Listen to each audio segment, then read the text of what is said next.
ஒரு 3 வாரங்களாக ஒரு செய்தியை உங்களோடு கூட பேசி கொண்டிருக்கிறேன். ஒரு பிக்சரை உங்களுக்கு நான் காண்பித்து, இந்த பார்க்குறீங்க பார்த்தீங்களா, இந்த பிக்சரை நீங்கள் பார்த்துக்கொள்ளுங்க. ஒரு 3 வாரங்களாக இதை மையப்படுத்தி உங்களோடு கூட ஆண்டவருடைய வார்த்தையை பேசி வருகிறேன். இந்த சார்ட் எதை காட்டுகிறது என்றால், தீர்க்க தரிசன காலத்தை குறித்து காட்டுகிறது. நம்முடைய வேத புத்தகம் கடந்த காலம், நிகழ்காலம், வருங்காலம் எல்லாவற்றையும் நமக்கு வெளிப்படுத்துகிறபடினால் இதை மையப்படுத்தி தான் ஒவ்வொரு சம்பவங்களும் நடைபெற்று கொண்டிருக்கிறது என்பதை உங்களுக்கு நான் சொன்னேன். ஃபர்ஸ்ட்ல இருக்கு பார்த்தீங்களா ஒரு கிராஸ். எல்லோரும் நீங்கள் உங்கள் டிஸ்பிளே பார்த்து கொள்ளுங்கள். அந்த கிராஸில் இருந்து அந்த ரெட்டு ஸ்டார் இருக்குது பார்த்தீங்களா, அதுதான் வி ஆர் ஹியர் என்று இருக்கிறோம். கிராஸ் இயேசு கிறிஸ்து முதலாவதாக இந்த உலகத்தில் அவர் வந்தது. அடுத்தபடியாக வி ஆர் ஹியர் என்று இருக்கிறது பார்த்தீங்களா, நாம் இப்பொழுது இந்த இடத்திலே தான் நின்று கொண்டிருக்கிறோம். அடுத்ததாக சம்பவிக்கிறது என்னவென்றால், ஒரு ஏரோ மேலே போட்டிருக்கு பார்த்தீங்களா, ராப்சர். அந்த ராப்சர் நாம் எல்லாரும் எடுத்துக்கொள்ளப்பட இருக்கிறோம். அந்த எடுத்துக்கொள்ளப்படுதலை குறித்து நாம் பேசி வருகிறோம். நாம் எடுத்துக்கொள்ளப்பட்ட பிறகு இந்த பூமியில் 7 வருஷம் உபத்திரவ காலம் உண்டாகியிருக்கும். 7 வருஷம் அந்த உபத்திரவ காலத்திற்கு பிறகு அடுத்த ஏரோ கீழே பார்த்துருக்கு பாருங்கள். அந்த 7 ஆண்டு உபத்திரவ காலத்துக்கு பிறகு எடுத்துக்கொள்ளப்பட்ட சபையோடு கூட நாம் இந்த உலகத்திலே திரும்ப கீழே இறங்கி வருவோம். கீழே இறங்கி வந்த பிறகு அடுத்ததாக இந்த உலகத்தில் இயேசு கிறிஸ்து 1000 வருஷம் அரசாட்சி செய்வார். 1000 வருஷம் அரசாட்சிக்கு பிறகு ஒரு பெரிய ஒரு வெள்ளை சிங்காசன நியாய தீர்ப்பு இந்த பூமியில் உண்டாயிருக்கும். அதுதான் மிக பிரமாண்டமான நியாய தீர்ப்பு. நான் ஆண்டவர் அனுமதித்தால் அந்த நியாய தீர்ப்பை குறித்தும் ஒரு நாளில் உங்களோடு கூட பேசுவேன். அந்த நியாய தீர்ப்பு மிகவும் பயங்கரமானது.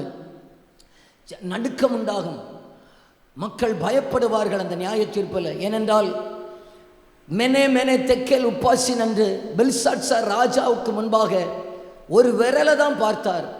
அவருடைய இடுப்பு கட்டுகள் எல்லாம் நடுங்கினது. நியாயாதிபதிகளுடைய விரலுக்கு முன்பாகவே ஒரு சாம்ராஜ்யத்துடைய ராஜாவுடைய இடுப்பு கட்டு நடுங்குமே. ஆனால் சர்வ வல்லவர் நியாயாதிபதிக்கு முன்பாக முழு உலகமும் நடுக்கத்தோடு நிற்பார்கள். அதுதான் அந்த வெள்ளை சிங்காசன நியாய தீர்ப்பு. நியாயம் தீர்க்கப்பட்டவர்கள் நித்திய அக்கினி கடல் என்கிற நரகத்திலே தள்ளப்படுவார்கள். அதற்கு அப்புறமாக புதிய வானம் புதிய பூமி தோன்றும். தேவ பிள்ளைகள் இந்த உலகத்தில் செய்ய இந்த கிரியைகளுக்கு தக்கதாக புதிய வானம் புதிய பூமியிலே அவர்கள் கடந்து செல்வார்கள். நான் இந்த ராப்சரை குறித்து 2 வாரங்களாக உங்களோடு கூட பேசி கொண்டிருக்கிறேன். எடுத்துக்கொள்ளப்படுதல் அல்லது இந்த ராப்சர் என்பதை குறித்து நான் போன 2 வாரம் பேசின செய்தி அங்கே யூடியூப்பில் இருக்கிறது. நீங்கள் பார்க்காவிட்டால் பாருங்கள். இந்த நாள் செய்திக்கு நேராக நான் வருகிறேன். ஆண்டவர் நம்மோடு கூட பேசுவாராக. எனக்கு அந்த சாட்டில் இருக்கிற அவ்வளோ புரிஞ்சிச்சுன்னு சொல்லுகிறவங்க உங்கள் வலது கரத்தை உயர்த்தி காமிங்க பார்க்கலாம். சரி, கைக்களை போடுங்க. என்னை கவனியுங்கள்.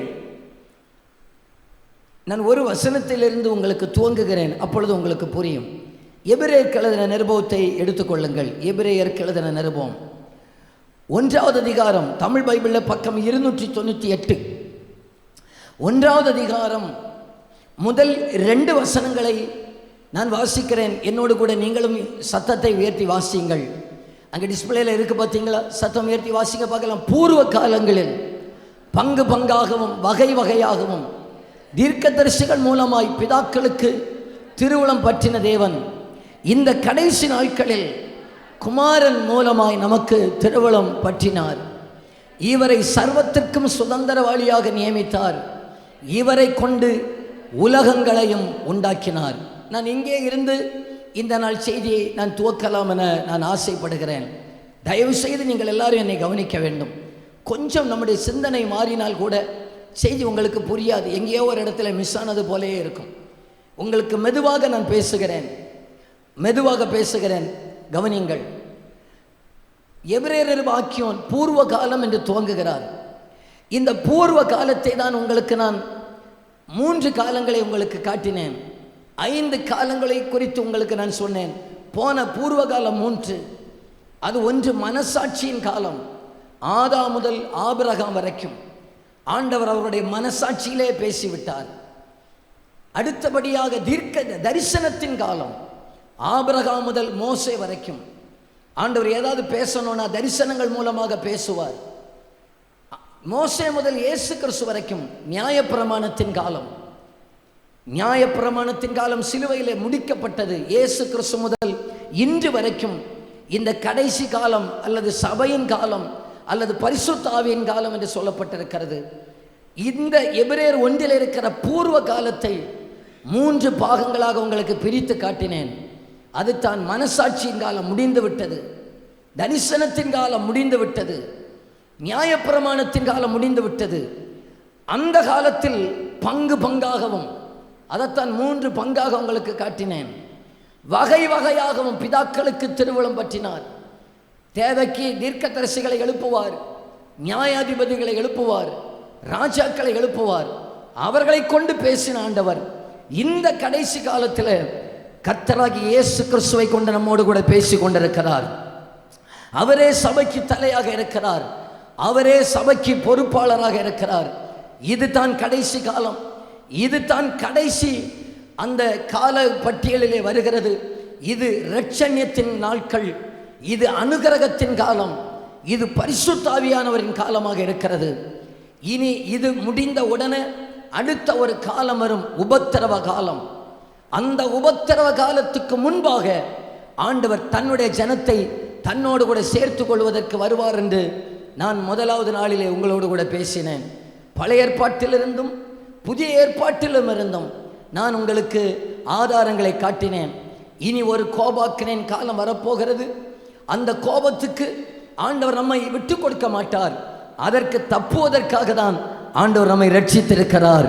நாம் பெற்ற ரட்சிப்பு என்பது இந்த உலகத்தில் அப்பா பிதாவே என்று கூப்பிடுகிறதற்கு மட்டுமல்ல. நாம் பெற்ற ரட்சிப்பு இந்த உலகத்திலே நம்மை மகிழ்விக்கிறது மட்டுமல்ல. நாம் பெற்ற ரட்சிப்பு நம்மை ஆசீர்வதிப்பது மட்டுமல்ல.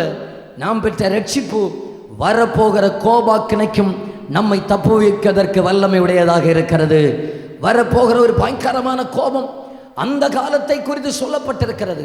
பூமி உண்டானது முதல் இதுவரைக்கும் சம்பவியாத உபத்திரவங்கள் இனிமேல நடக்கும். அவ்வளவு பயங்கரமான உபத்திரவத்துக்கு ஆண்டவர் நம்மை விட்டு கொடுக்க மாட்டார். அந்த நம்பிக்கையை கர்த்தர் நமக்கு இந்த பகல் வேளையில் ஒன்று கூட தருவாராக. ரட்சிக்கப்பட்ட பிள்ளைகளுக்கு ஒன்று கூட உள்ளத்திலே விதைப்பாராக. தேவன் என்னை கோபாக்கினைக்கு நியமிக்கவில்லை, அதற்காக நான் ஆண்டவருக்கு ஆராதனை செலுத்துகிறேன். வரப்போகிற கோபாக்கினைக்கு ஆண்டவர் என்னை விட்டு கொடுக்க மாட்டார், அதற்காக நான் ஆண்டவரை துதிக்கிறேன். சரி, இப்போ நம்ம இங்கே இருந்து ஆரம்பிக்கலாம். 2 வசனங்களை நீங்கள் நோட் பண்ணுகிறவர்களுக்காக சொல்லுகிறேன். நேரம் வேகமாய் போனபடி நானே சொல்லிவிடுகிறேன். முதல்ல 1 தெசலோனிக்கேயர் 4வது அதிகாரம் 16, 17 வசனங்கள் வாசிக்க வேண்டாம். இன்னைக்கு நீங்கள் நோட் பண்ணுகிறவர்களுக்காக நேரமாகி விட்டபடினால் அங்கே இருக்கிறது. ஏனெனில் கர்த்தர் தாமே ஆரவாரத்தோடும் பிரதான தூதனுடைய சத்தத்தோடும் தேவ எக்காலத்தோடும் வானத்திலிருந்து இறங்கி வருவார். அப்பொழுது கிறிஸ்துவுக்குள் மரித்தவர்கள் முதலாவது எழுந்திருப்பார்கள். பின்பு உயிரோடு இருக்கும் நாமும் கர்த்தருக்கு எதிர்கொண்டு போக மேகங்கள் மேல் அவர்களோடு கூட ஆகாயத்தில் எடுத்துக்கொள்ளப்பட்டு இவ்விதமாய் எப்பொழுதும் கர்த்தருடனே கூட இருப்போம். எடுத்துக்கொள்ளப்பட்டு, எல்லாரும் சொல்லுங்க பார்க்கலாம். இன்னும் கொஞ்சம் கூட சத்தமாக சொல்லுங்க பார்க்கலாம். அந்த வார்த்தையை மட்டும் இன்னைக்கு நான் உங்கள்கிட்ட விளக்குவேன். வேற எல்லாத்துலேயும் இதில் ஒவ்வொரு வார்த்தை அந்த 2 வசனத்தை விளக்கலாம். ஆனால் நேரம் இல்லாத எடுத்துக்கொள்ளப்பட்டு அதை மட்டும் உங்களோடு கூட பேசுகிறேன். இனி 1 கொரிந்தியர் 15:51, 1 கொரிந்தியர் 15வது அதிகாரம் 51வது வசனம். இதோ ஒரு ரகசியத்தை உங்களுக்கு அறிவிக்கிறேன். நாம் எல்லாம் இந்த வசனத்தை அந்த டிஸ்பிளே பார்த்து நீங்க மட்டும் சத்தமா வாசிங்க பார்க்கலாம். சத்தமா, இதோ நாம் எல்லாரும் நித்திரை அடைவதில்லை, ஆகிலும் கடைசி காலம் துணிக்கும் போது ஒரு நிமிஷத்துல ஒரு இமை பொழுதுல அந்த ரகசியத்தை குறித்து உங்களோடு கூட பேசுகிறேன். இப்ப எல்லாரும் என்னை கவனித்துக் கொள்ளுங்கள், எல்லாரும் என்னை கவனித்துக் கொள்ளுங்கள். பழைய ஏற்பாட்டிலையும் இயேசு திரும்ப வருவார் என்று எழுதப்பட்டிருக்கிறது. இயேசு திரும்ப வருவார் என்று பைபிளிலேயே முதலாவதாக அறிவித்தவர் ஏனோக்கு. அவரை குறித்து ஆதியாகமம் 5வது அதிகாரத்தில் இருக்கிறது. ஆனால் அவருடைய பிரசங்கம் யூதா 14, 15 வசனங்களில் இருக்கிறது. இந்த ஏனோக்கு என்ன தெரியுமா சொன்னார்? 1000 பரிசுத்தவான்களோடு கர்த்தர் வருகிறார். இயேசு பரஸ்யமாக வருகிறதை தான் ஏனோக்கு அறிந்திருந்தார். யோபு 19வது அதிகாரத்திலே சொன்னார், என் மீட்பர் உயிரோடு இருக்கிறார், கடைசி நாட்களில் பூமியின் மேல வந்து நிற்பார். இயேசு பூமியின் மேல வந்து நிற்பார் என்கிற பரஸ்யமான வருகையை யோபு ஆண்டவர் வெளிப்படுத்தி கொடுத்திருந்தார். 96:13 சங்கீதத்தில் சங்கீதக்காரன் சொன்னார், அவர் வருகிறார், பூமியை நியாயம் தீர்க்க வருகிறார், பூலோகத்தை நீதியோடும் ஜனத்தை சத்தியத்தோடு நியாயம் தீர்ப்பார். அந்த பரஸ்யமான வருகையை தான் சங்கீதக்காரனும் அறிந்திருந்தார். சகரியா 14:4 இருக்கிறது, அந்நாளிலே அவருடைய பாதங்கள் கிழக்கே இருக்கிற ஒலிவமலையில் வந்து நிற்கும், அப்பொழுது ஒலிவமலை 2ஆக பிளந்து போகும். எல்லாரும் என்ன கவனியுங்கள், ஏன் பவுல் ரகசியம் என்று சொன்னார் என்றால், பழைய ஏற்பாட்டிலே வாழ்ந்த எல்லாரும் பரஸ்யமாக இயேசு வருவார் வருவார் என்று எதிர்பார்த்து கொண்டிருக்கிறார்கள். இன்றைக்கு இஸ்ரேல் தேசத்தில் இருக்கிற யூதர்களும் மேசியா வருவார், அவர் பரஸ்யமாக வருவார் என்று எதிர்பார்த்து கொண்டிருக்கிறார்கள். இன்றைக்கும் இஸ்ரேலிலே யூதர்கள், யூத ஸ்திரீகள் பலர் கன்னிகையுடைய வயிற்றிலே மேசியா பிறப்பார் என்று சொல்லி திருமணமே ஆகாமல் என் வயிற்றிலே இயேசு அந்த மேசியா பிறக்கட்டும் என்று காத்திருக்கிறார்கள். அந்த கன்னிகை நானாக இருக்கட்டும் என்று காத்திருக்கிறார்கள். இன்னும் சில யூதர்கள், மேசியாவே நீர் வந்து எங்களை காப்பாற்றும், இந்த ஹமாஸ் ஹிஸ்புல்லாவோடு நடக்கிற யுத்த காலத்தில் மேசியாவே நீர் வருவீராக, நீர் வந்து எங்களை காப்பாற்றும் என்று சொல்லி மேசியாவுடைய வருகையை, பரஸ்யமாக வருகையை எதிர்பார்த்து கொண்டிருக்கிறார்கள். ஆனால் புதிய ஏற்பாட்டு சபைக்கு பவுலை கொண்டு ஒரு ரகசியத்தை வெளிப்படுத்தி கொடுத்தார். அது என்ன ரகசியம் என்றால், நாம் எல்லாரும் எடுத்துக்கொள்ளப்படுவோம். நாம் ரகசியமாக இயேசு வருகிற காலத்திலே ஒரு இமைப்பொழுது மறுரூபமாக்கப்படுவோம். பக்கத்தில் இருக்கிறவங்களை பார்த்து சொல்லுங்க பார்க்கலாம், இயேசு வருவார். கையை பிடிக்காட்டாலும் ஒன்றும் இல்லை, அவங்க முகத்தை பார்த்து சொல்லுங்க பார்க்கலாம், இயேசு வருவார். கொஞ்சம் சத்தமாக சொல்லுங்க பார்க்கலாம், இயேசு வருவார். என்ன எல்லாரும் என்னையே பார்த்து சொல்கிறீங்க? பக்கத்தில் இருக்கிறவங்களை பார்த்து சொன்னேன். சொல்லுங்க பார்க்கலாம், இயேசு வருவார், நம்மை சேர்ப்பதற்காக வருவார். இமைப்பொழுதுல சொல்லுங்க சத்தமா, இமைப்பொழுதுல ரகசியமாக நம்மை எடுத்துக்கொள்வதற்காக வருவார். நம்புகிறவங்க மட்டும் கரங்களை உயர்த்தி வர அல்லேலூயா சொல்லுங்க பார்க்கலாம், கம்பீர சத்தமா சொல்லுங்க பார்க்கலாம், ஹல்லேலூயா. இப்போ டக்குன்னு சில காரியங்களை சொல்றேன், இனி நீங்கள் கொஞ்சம் புரிந்து கொள்ளுவீர்கள் என்று நான் நம்புகிறேன். இன்றைக்கு இயேசு வந்தால் என்ன தெரியுமா நடக்கும்? 3 சத்தங்கள் கேட்கும். 3 சத்தங்கள் கேட்கும். அதைத்தான் நம்ம முதலாவது வாசித்தோம். கர்த்தர் தாமே ஆரவாரத்தோடு, 2 பிரதான தூதனுடைய சத்தத்தோடு, 3 தேவ எக்காலத்தோடு 3 சத்தம் கேட்கும். எனக்கு அந்த 3 சத்தத்தையும் தனித்தனியாக பேசணும்னு ஆசை, ஆனால் எனக்கு நேரம் இல்லாததுனால நான் இங்கே விடுறேன்.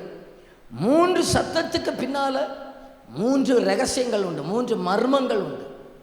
ஒன்று கர்த்தர் தாமே ஆரவாரத்தோடும், 2 பிரதான தூதனுடைய சத்தத்தோடும், 3 தேவ எக்காலத்தோடும் வானத்திலிருந்து இறங்கி வருவார். வர்றதான நேரத்தில் முதல்ல என்ன நடக்கும்னு சொன்னால், கிறிஸ்துவுக்குள் மரித்தவர்கள் உயிரோடு கூட எழும்பி வருவார்கள். உங்களுக்கு நம்ப முடியுதா?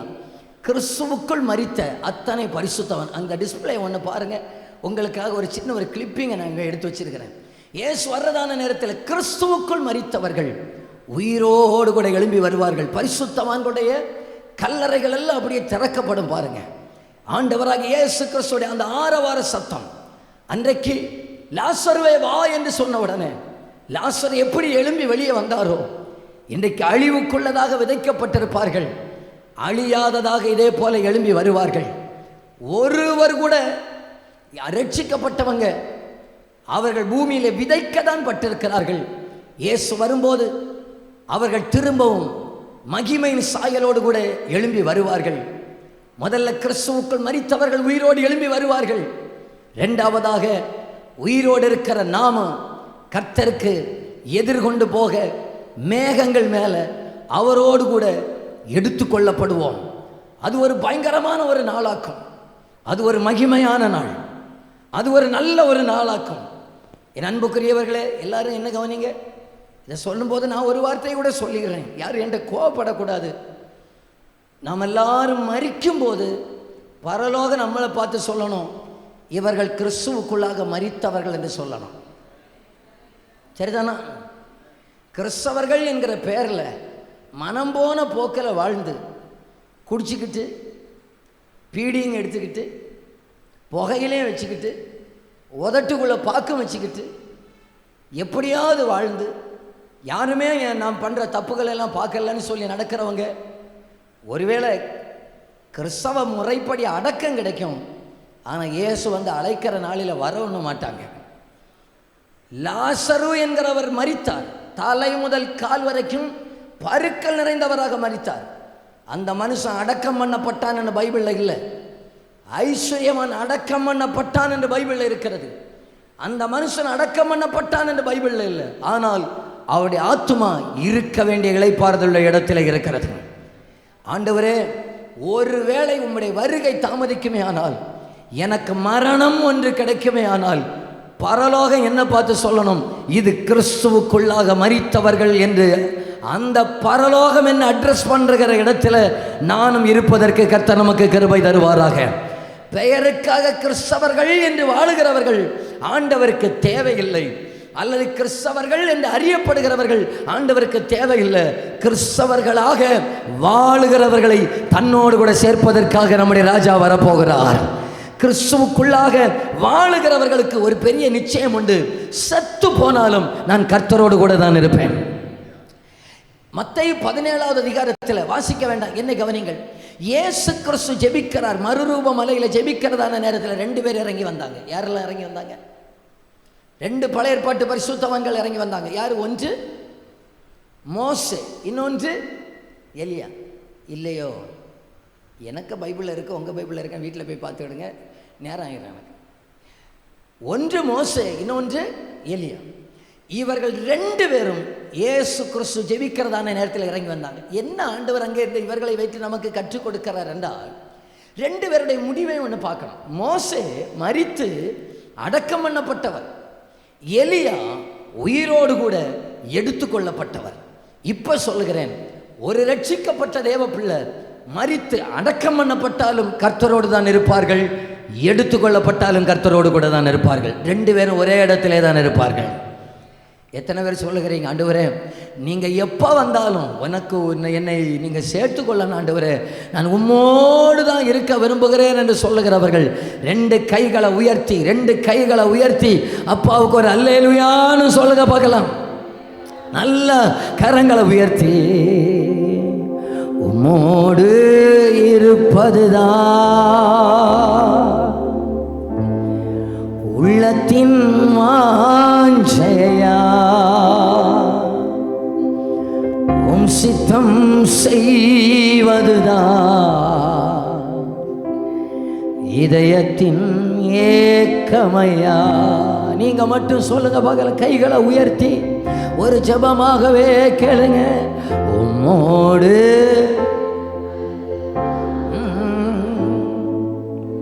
உள்ளத்தின் வாஞ்சையா, உம் சித்தம் செய்வதுதான் இதயத்தின் ஏக்கமையா. ஏசையா உம்மை தானே என் முன்னே நிறுத்தி உள்ளே. ஏசையா உம்மை தானே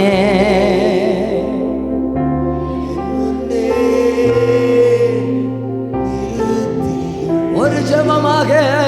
ஏசையா உம்மை தானே என் முன்னே நிறுத்தி உள்ளே. ஏசையா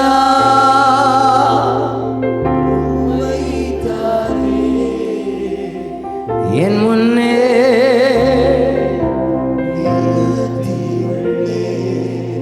ஒரு அல்லேலூயா சொல்லுங்க பார்க்கலாம். இப்பதான் பிரசங்கத்தையே ஆரம்பிக்கிறேன். கொஞ்சம் முன்ன பின்ன ஆனாலும் உட்காந்துக்கிடுங்க. ஆனால் முக்கியமான ஒரு சம்பவத்தை நம்ம தியானிச்சுக்கிட்டு இருக்கிறோம். 7 காரியங்களை சொல்லுகிறேன். இந்த ராப்சருடைய 7 நோக்கங்கள், அல்லது இந்த ரகசிய வருகை, அல்லது இந்த எடுத்துக்கொள்ளப்படுதலுடைய 7 நோக்கங்களை உங்களுக்கு வேகமாக சொல்லுகிறேன். 1, என் ஆண்டவர் வாக்குத்தத்தம் பண்ணினவர்களை தன்னோடு கூட சேர்க்கும்படியாக. ஆண்டவர் வாக்கு பண்ணியிருக்கிறார். யோவான் 14வது அதிகாரத்தில், நான் ஒரு இடத்தை உங்களுக்காக ஆயத்தப்படுத்துவேன், ஆயத்தம் பண்ணின பின்பு நான் இருக்கிற இடத்துல நீங்களும் இருக்கும்படி நான் மறுபடியும் வந்து உங்களை என்னிடத்தில் சேர்த்து கொள்ளுவேன்.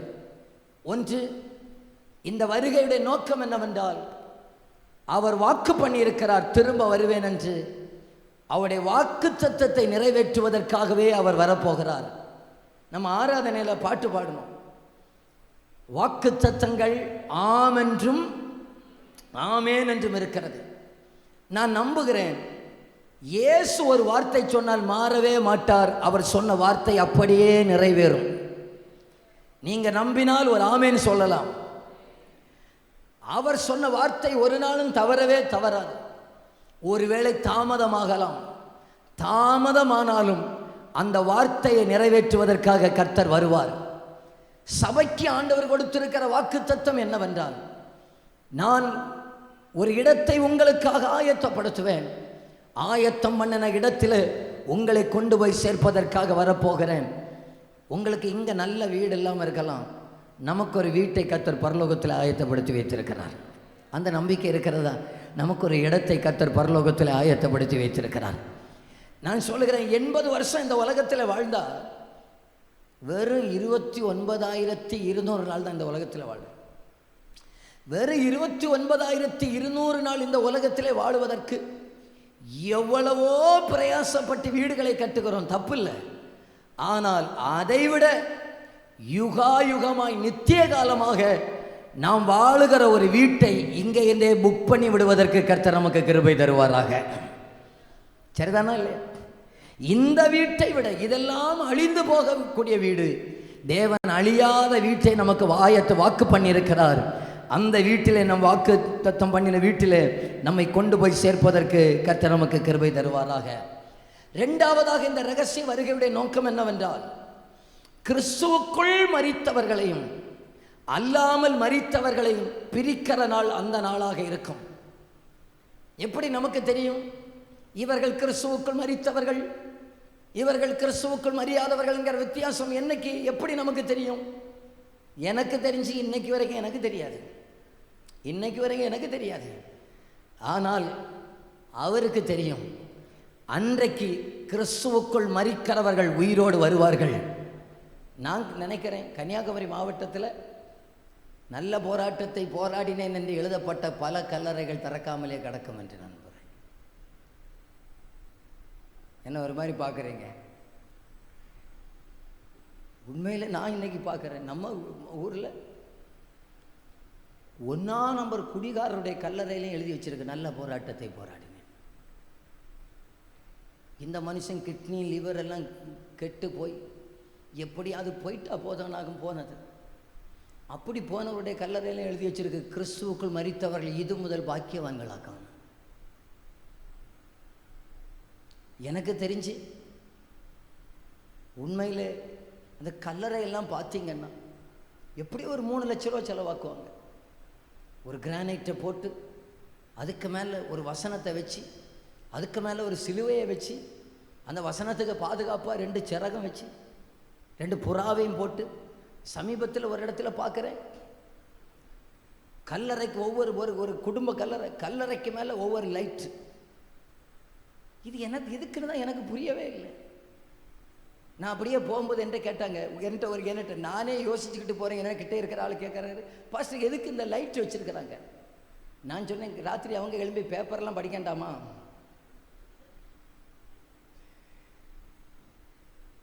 பார்த்தீங்கன்னா இவர்கள் போனதே எப்படியாவது போயிட்டா போதும்னு சொல்லிட்டு போனதாக்கம். அன்றைக்கு இயேசு வர்ற நாளில் தெரியும், லாசருவை போன்றவர்கள் கல்லறை இல்லை, அற்பமாக எண்ணப்பட்டவர்களாக இருக்கிறார்கள்.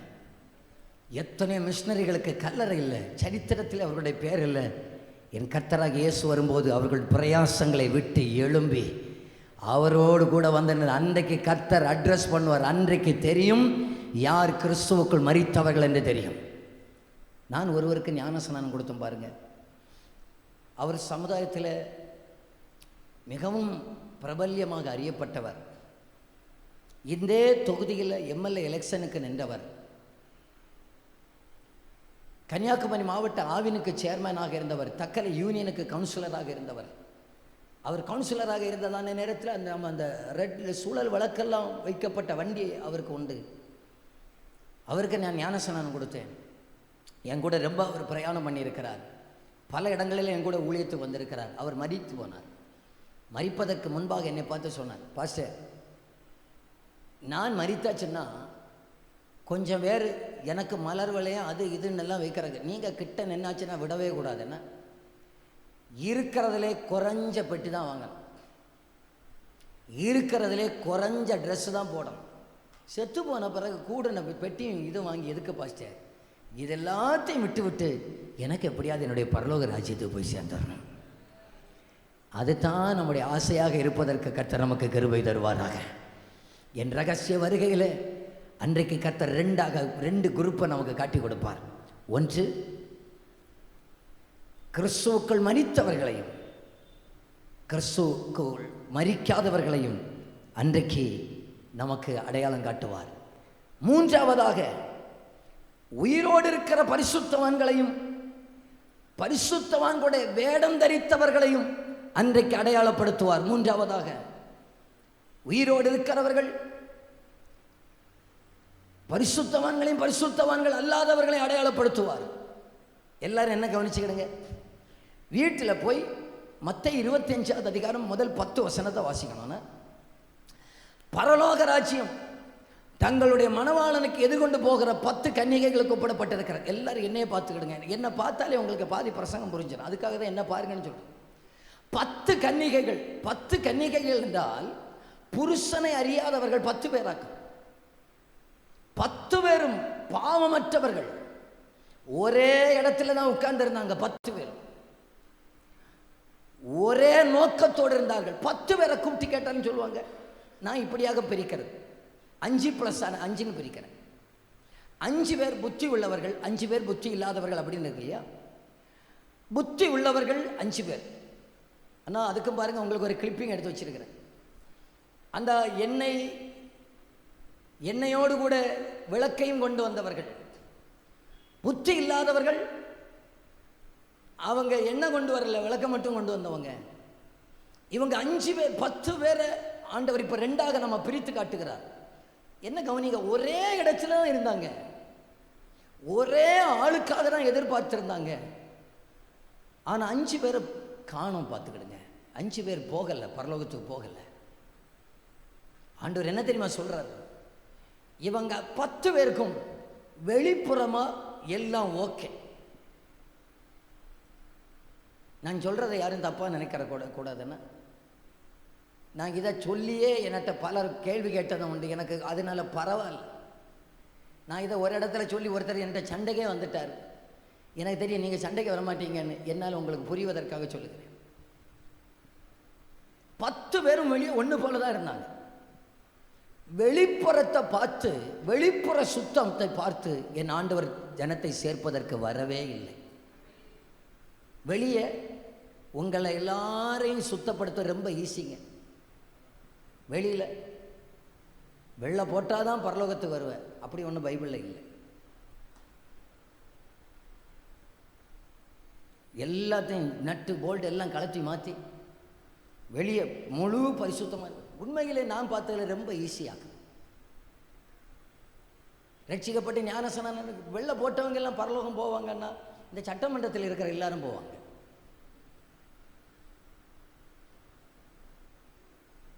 ஆண்டவர் வெள்ளை போட்டவங்களையும் கருப்பு போட்டவர்களையும் பிரிப்பதற்காக வரல.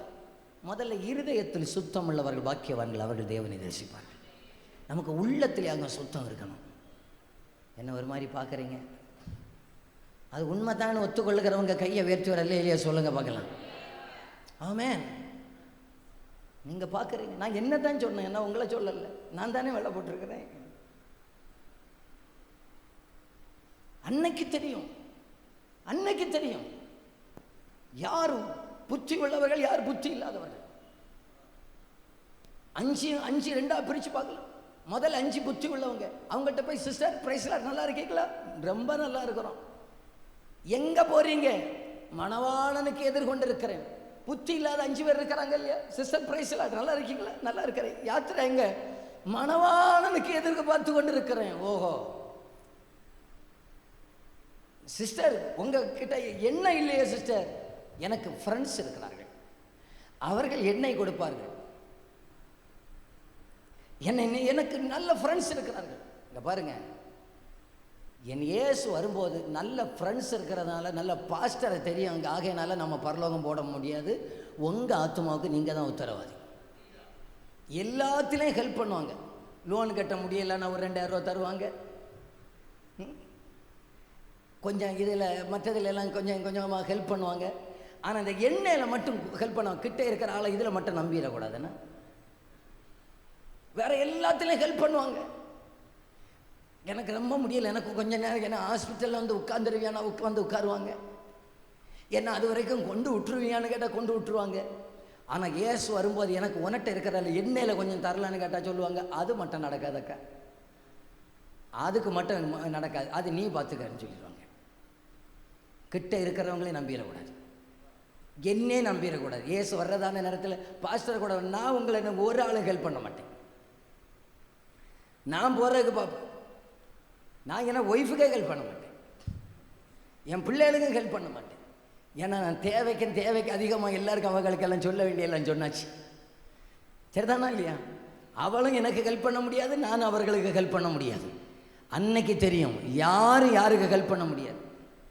உடையில ஒரு சகோதரனை பார்த்து, ஐயா சர்ச்சுக்கு வரலையே, பிள்ளைகளை விபிஎஸ் விட்டேன். உங்களை பார்த்து கேட்டேன், நீங்கள் சர்ச்சுக்கு வரலையா? பிள்ளைகளை விபிஎஸ் விட்டேன். நீங்கள் பரலோகத்து வரலாம், பிள்ளைகளுக்கு காலை பிடிச்சாது. இந்த அப்பா இந்த குழந்தைகளுக்கு காலை பிடிச்சா என்னத்துக்கு ஆகும்? இன்னொருத்தர்கிட்ட கேட்டேன், பிரதர் சபைக்கு வராமல் இருக்கிறீங்களே பிரதர், இனியாவது ஒழுங்கா சர்ச்சுக்கு வரக்கூடாதா? ஒய்ஃப் ஒழுங்கா வருவா இல்லையா? அப்புறம் வந்துட்டு எப்படியாவது அவ என்னை விட்டுட்டா போயிடுவா. நாங்கள் கல்யாணத்துக்கு அன்னைய உடன்படிக்கை பண்ணியாச்சு. என்னன்னு, வாழ்விலும் தாழ்விலும் ஒன்றும் விட மாட்டேன்னு சொல்லிக்கிட்டு என்னை விட்டுட்டு போயிடுவாளாக்கும். அது மட்டும் நடக்காது, அது மட்டும் இங்கே நடக்காது. இதில் வருகையில் மட்டும் நடக்காது. புத்தி உள்ளவர்களை தன்னோடு கூட சேர்த்து கொள்வதற்காக வரப்போகிறார். என் ஆண்டவர் அன்றைக்கு படித்தவர்கள் படிக்காதவர்கள் என்று பிரிக்க மாட்டார். ஒரு மனுஷன் புத்தி உள்ளவன் புத்தி இல்லாதவன் என்று எப்போ தெரியும்னு சொன்னால், வருகைக்கு எதிர்நோக்கி இருக்கிறதை பார்த்து தான் தெரியும். கல்வி அறிவே இல்லாதவர்களாக இருக்கலாம், ஆனால் புத்தி உள்ளவர்களை தன்னோடு கூட சேர்ப்பதற்காக கர்த்தர் வருவார். யார் தெரியுமா புத்தி உள்ளவர்கள்? யார் தெரியுமா புத்தி இல்லாதவர்கள்? நம்ம நினைக்கிறோம், என்ன இவங்க அறிவில்லாமலே இருக்கிறாங்க, என்ன இவங்க அறிவில்லாமல். அது ஒன்றும் அல்ல. பரலோகம் யாரு? ஆயத்தமாக இருக்கிறவர்கள் தான் புத்தி உள்ளவர்கள். என் ரகசிய கர்த்தராக இயேசுடைய ரகசிய வருகையில் அன்றைக்கு கர்த்தர் 2 பேரை பிரிப்பார். அன்றைக்கு பரிசுத்தவான்களையும் பாவிகளையும் கர்த்தர் 2ஆக பிரிப்பார்.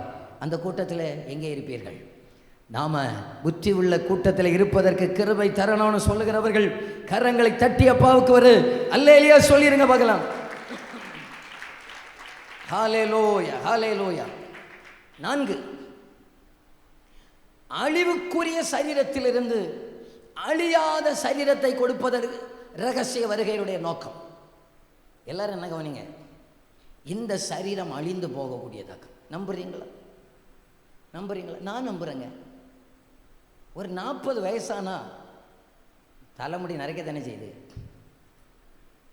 ஒரு 60 வயசானா ஒவ்வொன்றா விக்கெட்டு விழத்தானே செய்யுது. பல்ல சொன்னேன், ஒன்னொன்னா விழுந்து தானே இருக்குது. முதுகு கூன தானே செய்யுது. எவ்வளோத்தான் டை அடித்தாலும் போத்தானே செய்யுது. ஏன் தெரியுமா? இது அழிவுக்குரியதாக. ஒரு 80-90, நம்ம 80 ஒரு 90ன்னு வச்சுக்கிடுவோம். என்னன்னா நம்ம வருத்தம் வந்துடும்.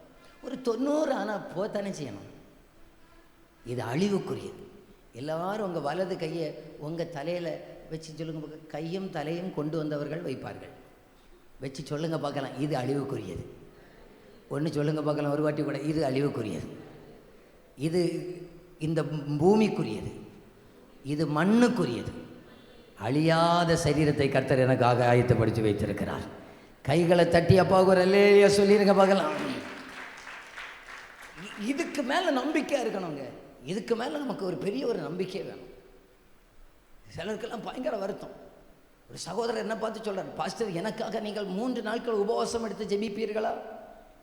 நானும் என்னமோ பெரிய பிரச்சனை, இவர் வெளிநாட்டிலேருந்து வேறு ஃபோன் பண்ணி கேட்குறார், 3 நாள் உபவாசம் இருப்பீங்களா என்னன்னு கேட்டால், எனக்கு முடியெல்லாம் கொட்டுது பாஸ்டர்,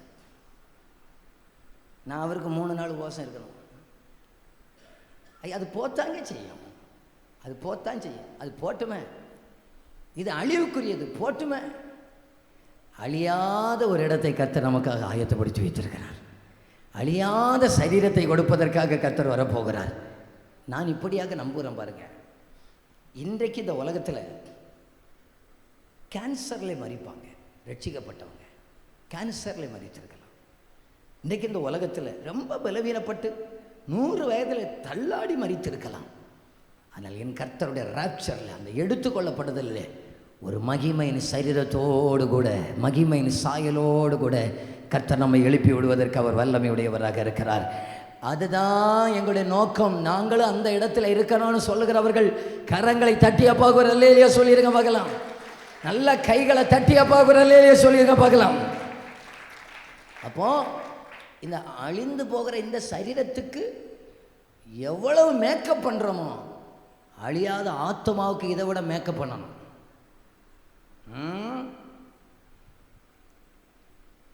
அழிந்து போகிற இதுக்கு என்ன என்ன மேக்கப் நல்லா பண்ணுங்க, அது தப்பு இல்லை. ஆனால் இந்த உள்ளுக்கு ஒரு ஆத்மான்னு ஒன்று உண்டு, கேட்டிங்களா? அது ஒரு 2 நாள் பைபிள் வாசிக்கலைன்னா அது தாகத்தோடு இருக்கும். வசனம் எங்கே, உணவு எங்கே? 2 நாள் ஜெபிக்கலைன்னா அது பசியாக இருக்கும். ஏம்மா நீ ஜெபிக்கலையேம்மா? உள்ளுக்குள்ள ஒரு ஆத்மா.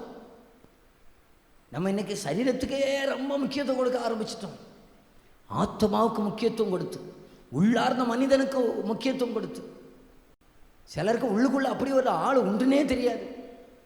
உள்ளார்ந்த மனிதன் சோர்ந்து போக விட்டுறக்கூடாது. உள்ளார்ந்த மனிதன் பலப்படைவதற்கு கர்த்தர் கிருபைகளை செய்வாராக. இனி 3 காரியங்களை டக்குன்னு சொல்லிடுறேன். 5ஆவதாக, கர்த்தர் நமக்கு வைத்திருக்கிற பலன்களை பெறும்படியாக ஆண்டவர் அந்த ராப்சரில் நம்ம எடுத்துக்கொள்ளுவார். இப்போ எல்லாரும் என்ன கவனிங்க, நான் டக்குன்னு சொல்கிறேன். இன்னைக்கு இயேசு வந்தால் முதல்ல கிறிஸ்துவுக்குள் மரித்தவர்கள் உயிரோடு எழும்பிடுவாங்க.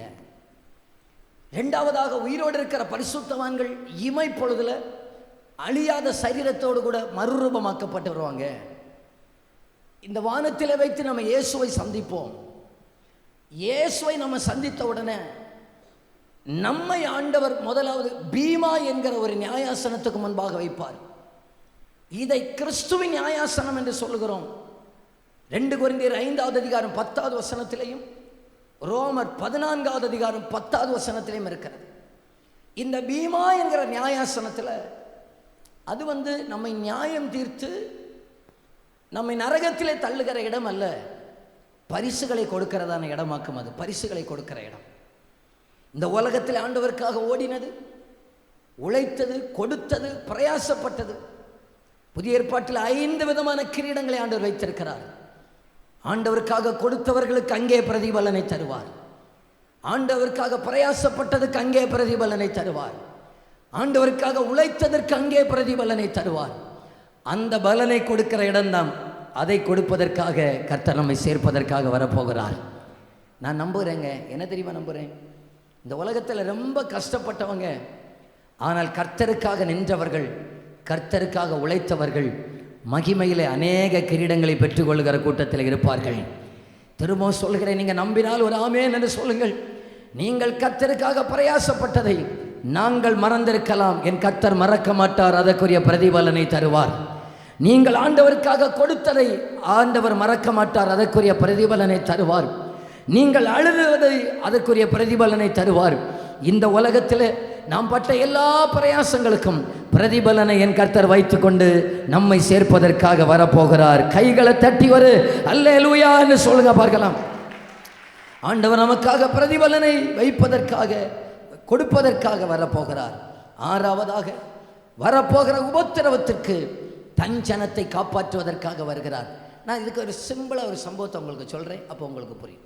எல்லாருக்கும் நோவாவை தெரியும் இல்லையா? நோவாவை தெரியும், நோவாவுடைய காலம் எல்லோரும் எனக்கு கவனிச்சுக்கோங்க. நோவாவுடைய காலத்தில் ஆண்டவர் நோவாவை பார்த்து சொன்னார், நோவாவே நீ ஒரு பேழையை உண்டாக்கு. ஏன் பேழையை உண்டாக்கு? இனி ஒரு பெரிய ஒரு உபத்திரம் வரப்போகிறது. அதற்கு முன்பாக நீ 300 முழம் நீளம், 50 முழம் அகலம், 30 முழம் உயரத்துக்கு நீ ஒரு பேழையை உண்டாக்குவாயாக. நல்லா கவனிச்சதுங்க. சொன்னது போல சொன்ன அளவில் நோவா பேழையை உண்டாக்கி விட்டார். பேழையை உண்டாக்கின பிறகு ஜனங்களை கூப்பிட்டார். மனைவியும் 3 மகனும் 3 மருமக்களும் 8 பேர் மட்டும் உள்ளே வந்தார்கள். கொஞ்சம் மிருக ஜீவன்களும் உள்ளே வந்தது. இப்போ அடுத்ததாக ஒரு பெரிய ஒரு மழை வந்தது. மழை வருவதற்கு முன்பாக ஆண்டவர் கீழ்ப்படிந்தவர்களை பேழைக்குள்ளே வைத்திருந்தார். பைபிள் சொல்லுகிறது அப்படியே மனுஷகுமாரன் வரும் காலத்தில் நடக்கும். இதை மட்டும் நம்ம அறிஞ்சுக்கிட்டா போதுங்க, சிம்பிளா புரிஞ்சிடும். அன்றைக்கு நோவாவிடத்திலே பேழை உண்டு பண்ண சொன்ன ஆண்டவர் இன்றைக்கு பாதுகாப்பதற்காக நமக்கு சபையை கர்த்தர் உண்டாக்கி தந்திருக்கிறார். அன்றைக்கு நோவாவிடத்திலே, நோவாவை நீ அந்த ஜனத்தை பேழைக்குள்ளே கூப்பிடு என்று சொன்ன ஆண்டவர் இன்றைக்கு பிரசங்கியார்களை தந்து நம்மை பேழைக்குள்ளே அழைத்து கொண்டே இருக்கிறார். அன்றைக்கு நோவாவுக்கு தெரியும், இந்த ஜனங்கள் பேழைக்குள்ளே வந்த பிறகு ஒரு பெரிய ஒரு மழை வரப்போகிறது என்று தெரியும். மழைக்கு முன்பாக கீழ்ப்படுகிறவர்கள் பாதுகாக்கப்படுவார்கள். நான் இப்பொழுது சொல்கிறேன், இனி வரப்போகிற உபத்திரவத்துக்கு முன்பாக ரட்சிக்கப்படுகிற ஜனங்களை பாதுகாப்பதற்காக என் கர்த்தராகிய இயேசு வருவார். இனி சொல்லுகிறேன், நான் இப்போ சொன்னால் உங்களுக்கு புரியும். மழை இப்பொழுது பூமியிலே வருகிறது. பேழை மேலே போகிறதா இல்லையா? பேழை மேலே போகிறதா இல்லையா? இனி உபத்திரவம் இந்த உலகத்தில் நடக்கும்போது நீங்களும் நானும் கர்த்தரோடு கூட அவருடைய ராஜ்யத்தில் இருப்போம். உபத்திரவம் முடிந்த பிறகு, மழை தீர்ந்த பிறகு பேழை இந்த உலகத்தில் இறங்கி வந்தது போல இந்த உபத்திரவ காலம் முடிந்த பிறகு திரும்பவும் நாம் இந்த உலகத்தில் இறங்கி வருவோம். இப்போ மக்களை அந்த ஃபஸ்ட்டு போட்ட அந்த பிக்சரை போடு, அப்போ உங்களுக்கு புரியும். சிம்பிளாக உங்களுக்கு சொல்லி நான் முடிக்கிறேன் பாருங்க. உபத்திரவத்துக்கு தப்புவதற்காக நோவா இந்த உலகத்தில் மழை வந்ததான நேரத்தில் நோவா இந்த உலகத்தில் இல்லை, அவர்கள் எடுத்துக்கொள்ளப்பட்ட, அதுதான் ஆரோ மேலே பார்த்து வச்சிருக்கு பாருங்க. உபத்திரவம் பூமியில் வரும், பேழை மேலே எடுத்துக்கொள்ளப்படும். அதுக்கப்புறமா 7 வருஷத்தில் உபத்திரவம் முடிவடைகிறதான நேரத்தில் என் கர்த்தர் சபையோடு கூட திரும்ப இந்த உலகத்தில் வருவார். அவரோடு கூட பாடுபட்டவர்கள் அவரோடு கூட ஆளுகையும் செய்வார்கள். கரங்களை தட்டியப்பா ஒரு அல்லேலூயா சொல்லிருங்க பார்க்கலாம். 7ஆவதாக ஒன்றை மட்டும் சொல்லி முடிக்கிறேன். 2 தெசலோனிக்கேயர் 2ஆவது அதிகாரம் 7வது வசனத்தில் தடை பண்ணுகிறவன் மாற்றப்பட்டால் அந்திக்கிறிஸ்து வருவான் என்று இருக்கிறது. தடை பண்ணுகிறது பரிசுத்த ஆவியானவரும் தெய்வ சபையும். நாம இந்த உலகத்தில் இருந்து மாற்றப்படுவோம். தடை பண்ணுகிறவன் நடுவில் இருந்து நீக்கப்படும், அது வெளிப்படாது. அக்கிரமத்தின் ரகசியம் இருக்கு இல்லையா, அதுதான் அந்திக்கிறிஸ்துடைய வருகை. சபை எடுத்துக்கொள்ளப்பட்ட பிறகுதான் அந்திக்கிறிஸ்து பரஸ்யமாக இந்த உலகத்திலே வெளிப்படுவான். அந்திக்கிறிஸ்துடைய ஆட்சிக்கு தப்பு வைப்பதற்காக, நம்மை சேர்ப்பதற்காக ராஜா வரப்போகிறார். நான் ஒன்றை மட்டும் உங்களிடத்தில் கேட்குறேன், நீங்கள் எத்தனை பேர் மனசார விரும்புகிறீங்க? ஆண்டவரே, நாங்கள் குடும்பமாக அந்த எடுத்துக்கொள்ளப்படுதலில் இருப்பதற்கு எங்களை நீர் ஆயத்தப்படுத்துவீராக. அவங்க மட்டும் உங்கள் வலது கரத்தை உயர்த்துங்க பார்க்கல. நாங்கள் குடும்பமாக, ஒருவேளை உங்கள் வீட்டில் யாராவது ரட்சிக்கப்படாமல் இருந்தால் அவங்களுக்காக ஒரு வார்த்தை சொல்லுங்க பார்க்கலாம். நாங்கள் குடும்பமாக அந்த ராஜ்யத்தில் இருப்பதற்கு எங்களை நீர் ஆயத்தப்படுத்தும் ஆண்டவரே. இது நாங்கள் மௌனமாக இருக்கிற காலம் அல்ல, இது கடைசி காலம். என் கர்த்தர் நம்முடைய சபையை சேர்ப்பதற்கு வரப்போகிறார். கர்த்தர் சபையை எடுத்துக்கொள்வதற்காக வரப்போகிறார். தன்னுடைய ஜனத்தை சேர்த்துக் கொள்வதற்காக வரப்போகிறார். எல்லாரும் அப்படி எழுந்து நிற்கலாமா? எல்லாரும் அப்படி தேவ சமூகத்தில் நம்ம எழுந்திருக்கலாமா? நன்றி ஆண்டவரே. ஹல்லேலூயா, ஹல்லேலூயா, ஹல்லேலூயா. இயேசுவே,